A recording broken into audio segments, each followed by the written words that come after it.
What is up, sports fans? Happy Friday. It is August 23rd. We got a big 13-game slate for MLB tonight. But before I get into the picks, if you haven't already, hit that little red button below and subscribe to the channel if you haven't already, just so you get the alerts on when I drop new content.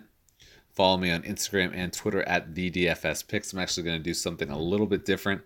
For everyone that likes and retweets this post with the link to this video in it, I'm going to be doing the showdown slate for the Nationals Cubs game at 2:20. Everyone that likes and retweets that post with the link to this video in it will get that lineup free. I'll just DM it over to you. All right, so we'll start getting some money early on this Friday. So let's get into the slate. Four pitchers over 10K. You got DeGrom, Lynn, Ryu, and Barrios. DeGrom and Lynn, I wouldn't be paying up for them with the options that we have on this slate. A lot of guys in the mid-range. DeGrom not in the best matchup against Atlanta, up at 11-3. Lynn in a better matchup against the White Sox, though they have been hitting better as of late. For me, it really starts down at Barrios at 10K against Detroit. You got Cole and Verlander in the last two games against them. Just absolutely shut them down. Didn't necessarily get the win in those two games, but just a very poor offensive showing over the last little bit here. And Barrios is just in a good spot at 10K. Keep going down. Flaherty also in a great spot. Been pitching really well, especially with his price tag varying anywhere from the high sevens to the low nines. It's at 9,400. Colorado, I believe they have one of the lowest implied run totals on the slate. I think they're 3.5. Yeah, they're 3.5, same as Detroit on the slate.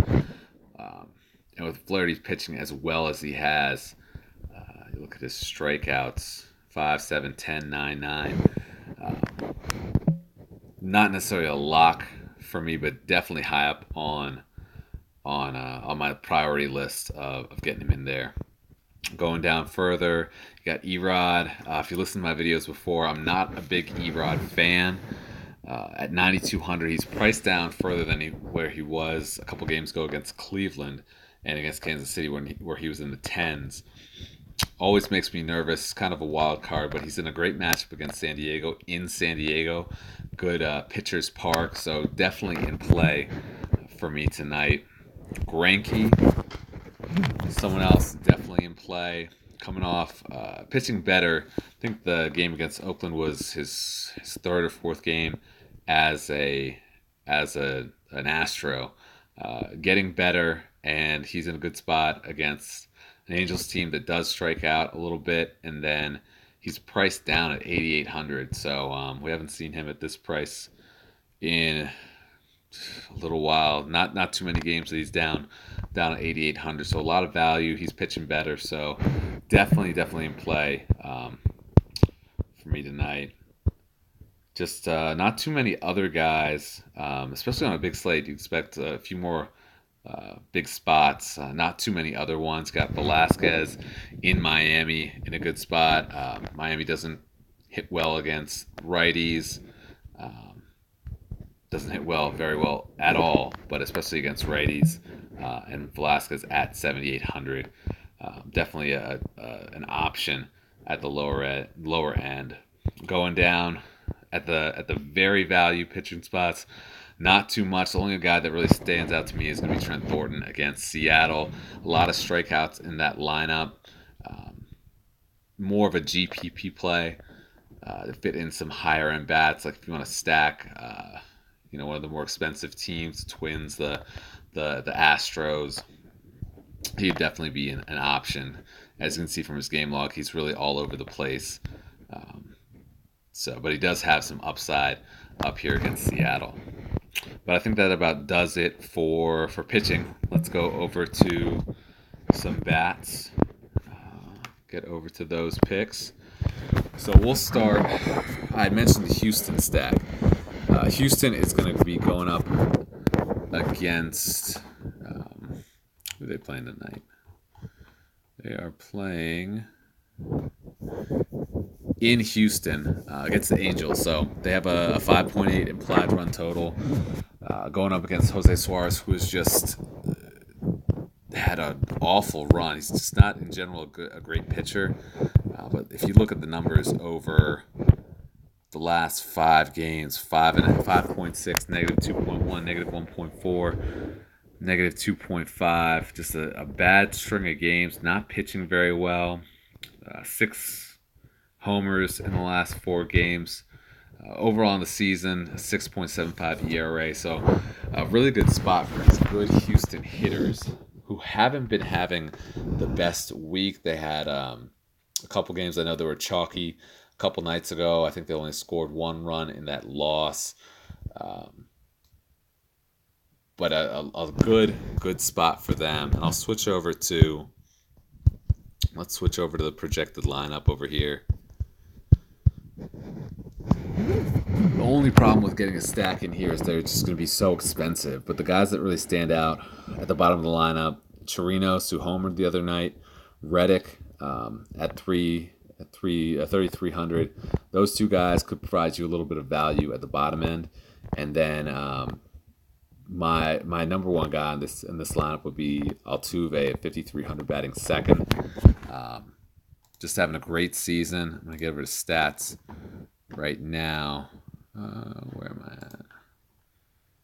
So his ISO against left-handed hitters, 393. He's well above 497, just crushing it. Only a 13% K rate. It looks like a really good matchup where he could do a lot of damage. But you could say that pretty much about any of the righties on this lineup. Going up and down. So a stack here, if you can fit them in with some lower priced pitchers, would be just on paper awesome. But at the very least, I'd be looking at Chirinos and Altuve, and then kind of filling in from there. Let's go back to the slate and plug and play